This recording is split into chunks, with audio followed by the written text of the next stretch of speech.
4 দশক ধরে বাংলা কবিতায় সময়ের চিত্র তুলে ধরছেন রেজাউদ্দিন স্টালিন। দীর্ঘশ্বাস, প্রতিবাদ, প্রেম, মানুষের ভেতরের অনুচ্চারিত কথা ভাষা পেয়েছে তার কলমে। পৃথিবীর জন্য একটা মৃত্যু তেমন কিছু নয়। 80 দশকের শক্তিমান এই কবির সৃষ্টি নিয়ে জ্যোতিচিহ্নহীন আবৃত্তি সন্ধ্যা ঢাকার বিশ্ব সাহিত্য কেন্দ্রে। পাখিরা উড়ে যায় দিগন্তে, মুক্তির মিছিলে মিছিলে ছেয়ে যায় মানুষ। ওই হত্যা ও হতাশ্বাস থেকে আমরা আজও উত্থিত হতে পারিনি।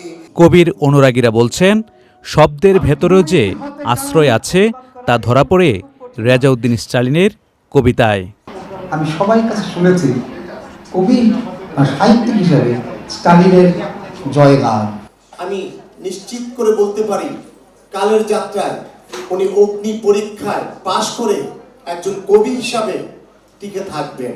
বহু কণ্ঠে নিজের কবিতার আবৃত্তি শুনে কবির আহ্বান উগ্র মৌলবাদী শক্তি ও সমকালীন অস্থিরতার বিরুদ্ধে লড়ার হাতিয়ার হতে পারে কবিতা। যে আমাদের কবিতার অনুষ্ঠানগুলো আরো বেশি বাড়ানো দরকার, শুধু আমার না, সব কবিদেরই হোক। আমাদের দেশ থেকে যে অশুভ শক্তির যে একটা বিরাট দাপট চলছে, উগ্র মৌলবাদিতা, তার বিরুদ্ধে কবিতা একটা অনেক বড় শক্তি।